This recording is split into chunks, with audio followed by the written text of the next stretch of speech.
Hey guys, Fury here from Templestorm, and welcome to another guide, hoping to help you become a better warrior player. This time we're going to be talking about Tyrael, the Archangel of Justice. Now in this guide we'll be talking about Tyrael's pros and cons, his talent builds, and then some gameplay analysis with replays from HGC. So without further ado, let's dive right in.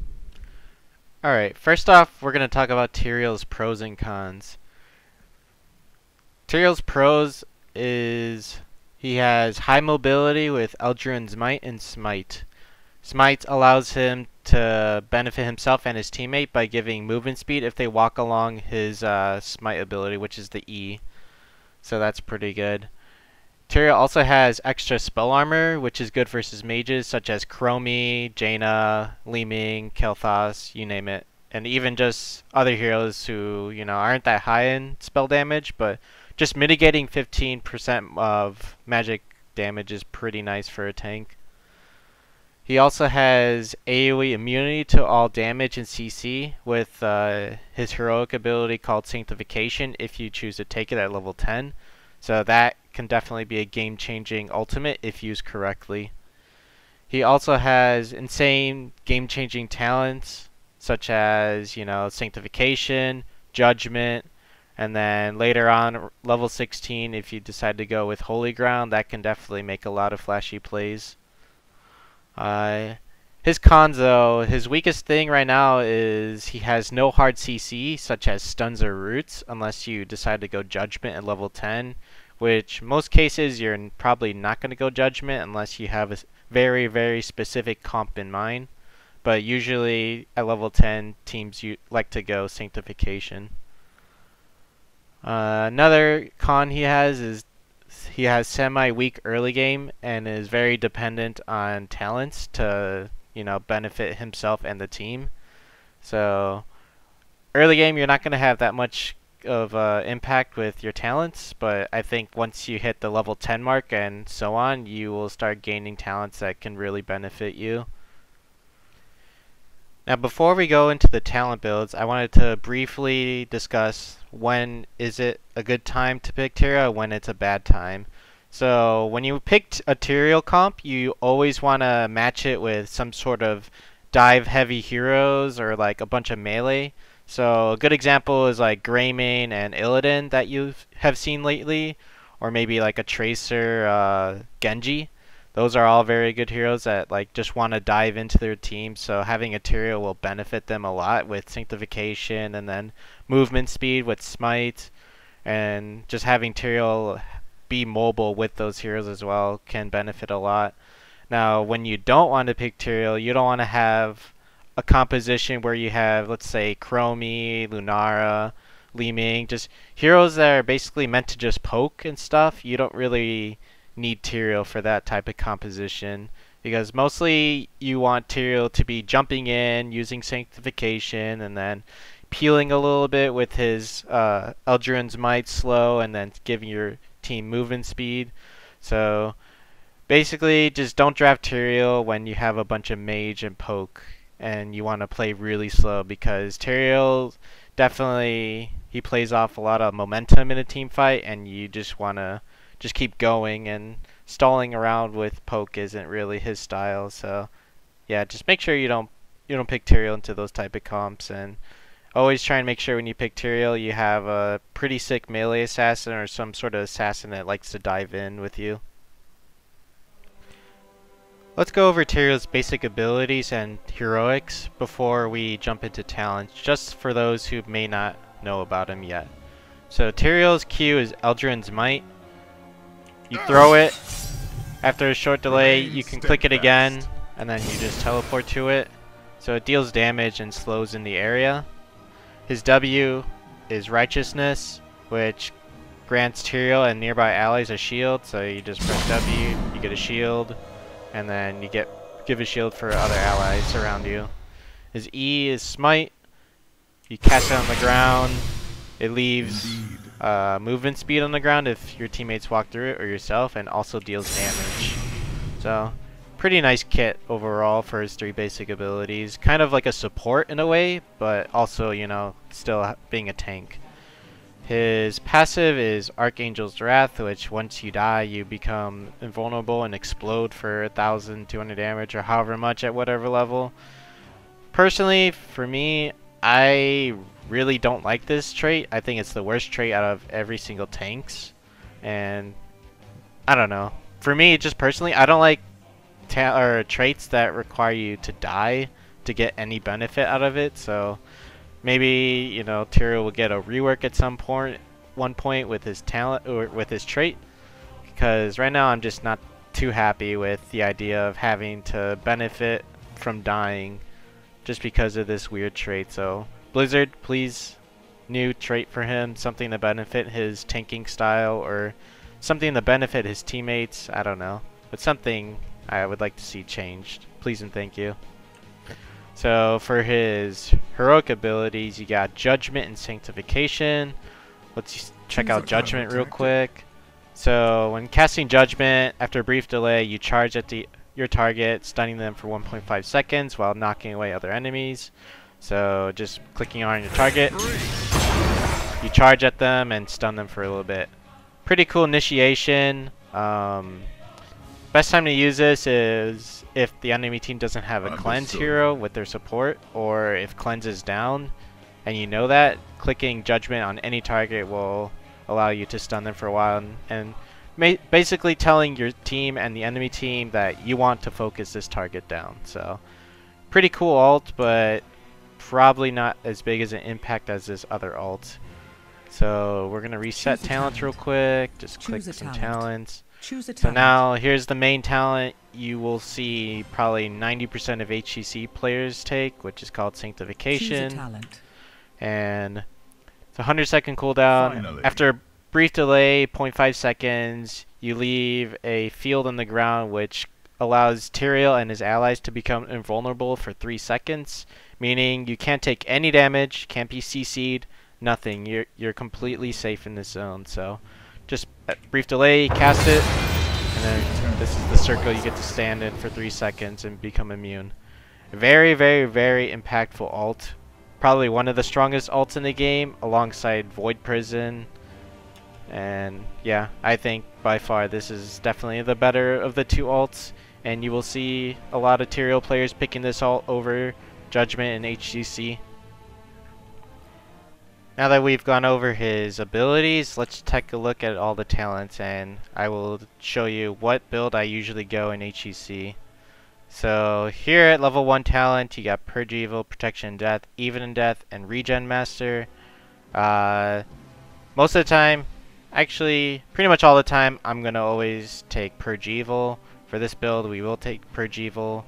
I've tried this a long time ago. I don't see the benefit of it. Just, yeah, dying is pretty good with your trait, but like, I don't know, the point of a tank is you don't really want to die as much, and you always want to be in the front line.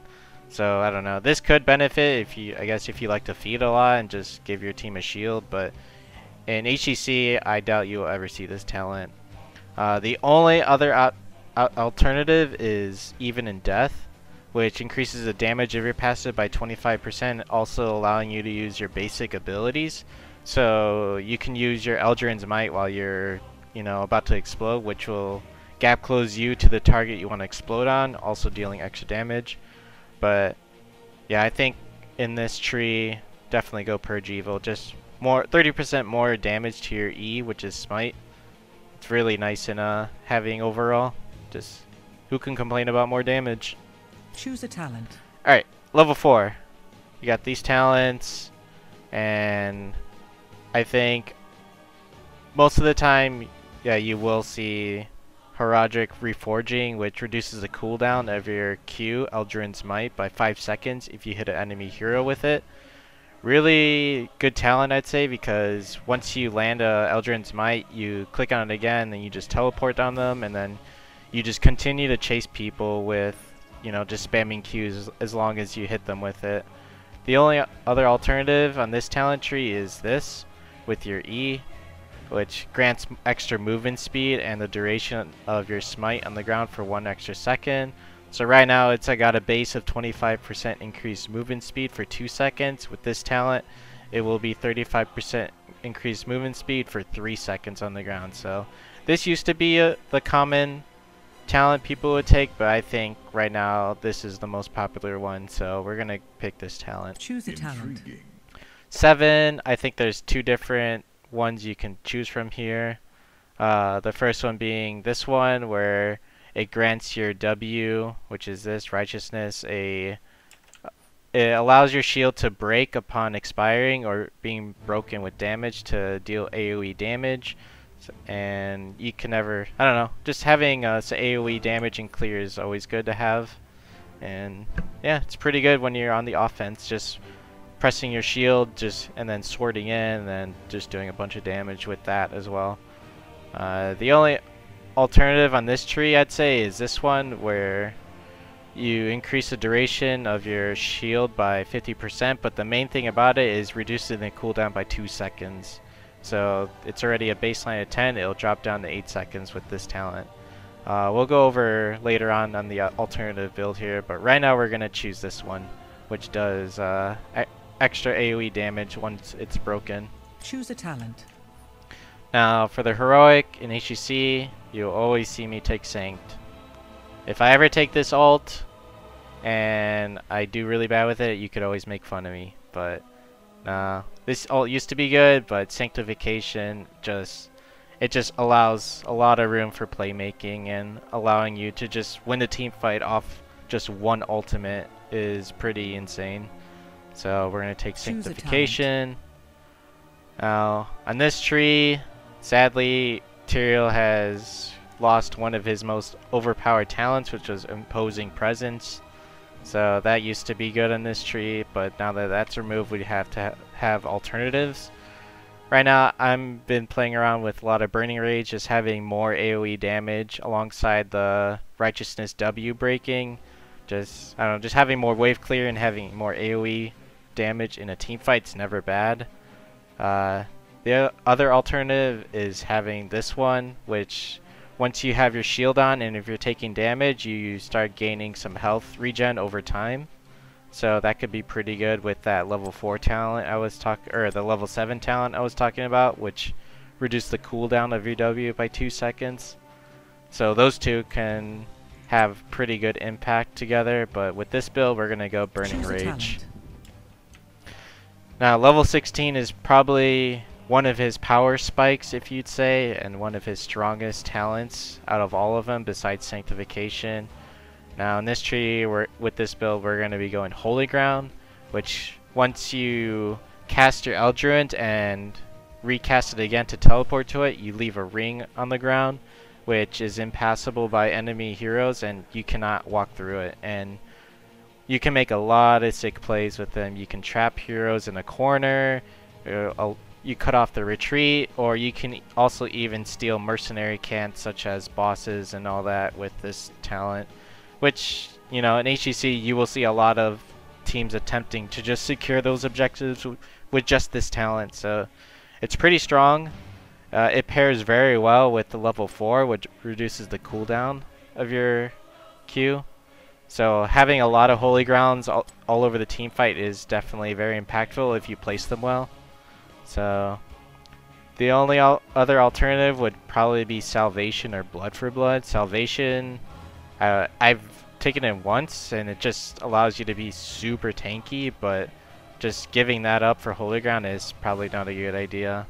And Blood for Blood, you know, if you need a lot of sustain and just, this is mainly meant for burst. If you're going Judgment, you want to use Blood for Blood as well, because just stealing 10% of your target's health pool and with a 60-second cooldown is pretty good. So mainly if you want to just do burst with Judgment, like Blood for Blood would be good. But I think overall this is probably one of the strongest talents out of any level 16 talent in the game. Choose a talent. So if you see here, cast Q and then you say it again, and then here's the impassable area that people can't go through. So pretty short cooldown. Once if you hit an enemy hero, there's only like a 2-second in between casting to do another one. So it's pretty good. As long as you keep hitting enemy heroes, you can keep spamming it. So now his level 20. There's been a few changes since, you know, Tyrael's been around. The main one was his Hardened Shield got changed to Nullification Shield. Hardened Shield used to give just base 70 armor for magic and physical, but right now they turned Tyrael into like an anti-mage tank. So this has been turned into 60 spell armor for 5 seconds, which could be good against, I don't know, characters like Kael'thas or Li Ming. Once you see their burst coming, you can press this real quick and absorb a lot of damage alongside his baseline of 15 spell armor. So you'll absorb a lot of magic damage if you want to take this with a 40-second cooldown, which is pretty good. But I think in this build and overall, you're going to be seeing me take Holy Arena. Increases the duration of Sanctification by 1 second and increases the damage of allies by 25%. So pretty good level 20. It's a nice impact. Having the extra second of sync can actually mean a lot. You can do a lot of cool tricks like sancting your team when they're capping a Dragon Knight or capping an altar on Towers of Doom. You can sank them, and even having this extra second will allow them to safely capture that objective. And then also 25% extra damage with heroes like Greymane or Genji, just Tracer, anything like that that benefits from being inside the Sanctification. That's a huge plus to have with this talent. So with this build, we're going to be picking Holy Arena. So this is the pretty much the standard build you will be seeing me take almost every time in HCC. So hope you guys try that out and, you know, let me know how that goes. The only other alternative build would be, Choose a talent. let's go over this again. Level 1, still Choose Purge a Evil. talent. Level 4, this one's Choose still a the talent. same. Now this build's more sustain for yourself. If you're getting like poked a lot or you're getting, you know, bursted a lot, this will help for sustain more. You pick this one, which reduces cooldown every W. Choose a Still talent. Sanked, and then you go Angelic Absorption, which allows you to, Choose a talent. you know, regen more when you're taking poke damage and stuff like that. You just press W. You know, the shield lasts longer and it's reduced cooldown. And once you're getting attacked, you get healed over time. So that's pretty nice to have for poke. And then I think still Choose a Holy talent. Ground, still Holy Arena. So that's the only alternative I would probably take in a match. Is if I need more sustain, you take this one, and then you take this level 13. So yeah. Next, we will be going over some replays to show you with some tricks you can do with Tyrael.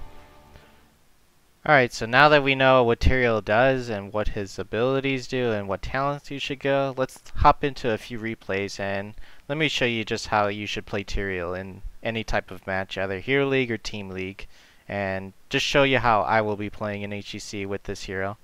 So right here, Tyrael's probably strongest feature is the ability to chase and catch people out of position while also allowing your team to chase with you with the smite mobility and also slowing them with your Eldraine smite. So in this replay I'll show you a little bit of like how strong Tyrael can be when catching someone out of position. So right here my team and I were all positioned for the tribute bottom, but we noticed like Malfurion was soaking middle and then he had to rotate down to the tribute. But he took a very bad path, and for him being late to the tribute, his best option was to like go this way unsafely, but he needed the backup of his team to allow him to rotate safely through this, because since he had to soak this lane a little bit too long, he would have had to run all the way around and then go down to the tribute. So me and my team quickly realized like this Malfurion either has to give up the tribute because he's going to be late, or he has to rotate greedily this way. And yeah, my team and I set up a pretty good gank here. So right here we see Malfurion's out of position. Illidan quickly dashes to him. I throw my Eldraine Smite on him, and then I throw my Smite down. We begin the chase, and just a very quick pick on Malfurion here. With the help of Illidan and Tyrael, they are probably one of the strongest duo that can chase heroes without mobility. So definitely when you match these two together, you're gonna always want to be as aggressive as possible with chasing with all your abilities, and then having to run away is pretty easy for those two heroes. So definitely watch out for this type of combo when rotating around like that. Now in this clip, I will show you probably the most perfect example of how threatening a Tyrael can be with his talents.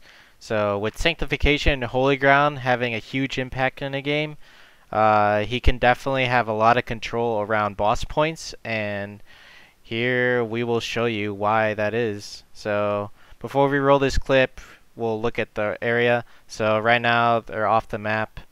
We have a good assumption they're on boss, and Genji was also running along this way, so it's a good it pretty much tells everyone that they're doing their boss. And right here, my team was finishing the boss. They're still all the way on their side of the map while I'm sitting here alone. So here's a demonstration of how strong Holy Ground can be. So roll this clip. I get time trapped, and then I notice there's a bunch of heroes around. So right here, you see 4 people around, and the boss is getting pretty low. It's around 20% HP. And when you see a Tyrael in my position, what I'm doing right now, there's only one thing that he's looking for, and he wants to get the Holy Ground steal on the boss if it's completed. So anytime you see a Tyrael walk up like this and you are not sure where his rest of the team is, but if you think he's alone like this, you should 100% just punish him right here. So what I think they should have done is just mouth silenced, and then a Nubrak turn on me with Chromie spells and Genji also on me, because they cannot allow Tyrael to steal this boss. Otherwise, it will be either GG or it will just heavily put your team behind. So anytime you see a Tyrael stepped up like this, you always want to punish him. You don't want to finish the boss, because there's always a small chance that even if you have abilities like Cocoon or Gust or anything like that that can have boss control, there's always a small chance Tyrael can just still steal the boss away from your team, even alone, like what is happening here. So we're going to keep rolling the clip, and you see I throw my Eldrain's Might perfectly in the circle where once the boss is defeated, the capture point will be available, and having Holy Ground on the capture point will allow Tyrael to capture it, and nobody else can possibly step on it unless... I'm not sure actually if cleanse works. I don't think you can cleanse someone on the point. I'm going to have to ask June about that, but pretty sure you can't cleanse someone and allow them to walk over Holy Ground. But anyways, so you see Eldrain Might in the position where the boss will be captured. I feign that I'm going to walk away, but I'm prepared this Anubrak is gonna cocoon me. Now in this scenario, I think the Anubrak should have just cocooned me right now. Just right when you see me, right here, either you cocoon me or you blow me up. That's your only options. You cannot keep focusing on the boss. So if you cocoon, that's 8 seconds, assuming I'm alone, 8 seconds where I won't be able to do anything, which is more than enough time to finish the boss and capture it without having to worry that a Tyrael is going to steal it. So we're going to continue rolling this clip. So remember my sword's down here. I see that the boss is nearly about to drop, so the point's coming down. So I quickly take the sword back, and then assuming that the Nubrak was looking for a web blast for me, that I quickly drop my Eldrain's Might and then immediately sanked after, just to prevent myself from getting web blasted. And you can see here, free boss capture, as easy as that. No one was able to punish me. I think what I said earlier, when you see a Tyrael like this, you need to either web him immediately or turn on him and blow him up. Don't let him do stuff like this. So just this is the power of Tyrael. If played correctly, you can focus around boss points once you hit level 16, and you can make a lot of big plays that can just swing the game heavier in your position. So after we captured this boss point, they're in full retreat. My Eldrain's Might's already up again, so I quickly place it right behind them. Now I have 3 vulnerable heroes stuck on this side with no escape, so their only option is to escape through up this way. And my team quickly notices that they're stuck, and then we have Cassie use Valkyrie to pull the Malfurion closer, and then yeah, it just goes downhill from here. So this video, this is a good example, probably one of the best examples of why Tyrael is so threatening on maps that have boss objectives, because anytime you see a Tyrael looking for that, it needs to be dealt with. Like, that's your bigger priority than, like, finishing that boss. So yeah, just make sure, if you're playing Tyrael, try and look for things like this. Don't force it, but if it looks good, try and go for it. And if you're against a Tyrael, you want to make sure that you punish him for trying to do like the boss like that. So you always make sure you turn on him, or just like have a tool that just completely like ignores him. Alright, so in this final clip we're going to go over, I'm going to demonstrate how a very good sanctification can definitely turn the tides of battle towards you.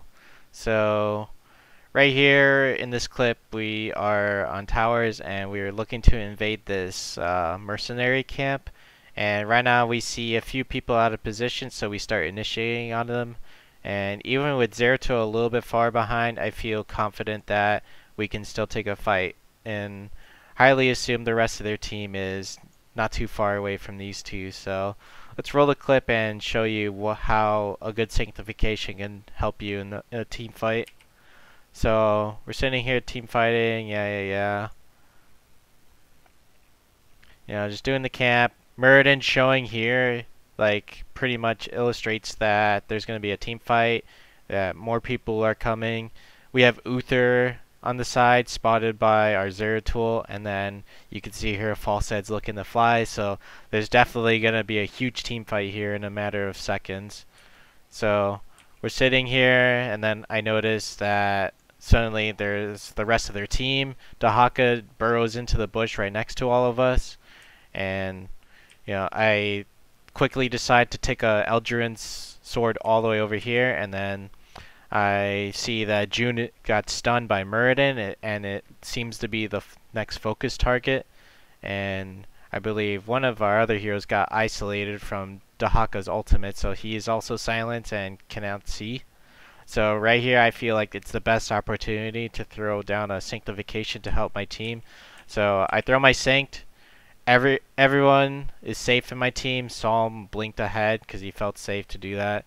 So everyone on my team is completely immune to CC and all damage, while they're all clumped on top of us, which is like the perfect way you want to use Sanct, is when your team's clumped up and they're also pretty clumped up next to you. So they're all not going to do any damage to your team, while you can freely do whatever you want for 3 seconds. So in this situation, I allowed June to not be stunned or anything, so he's completely safe, and June just casts a gigantic Twilight Dream on 3 people.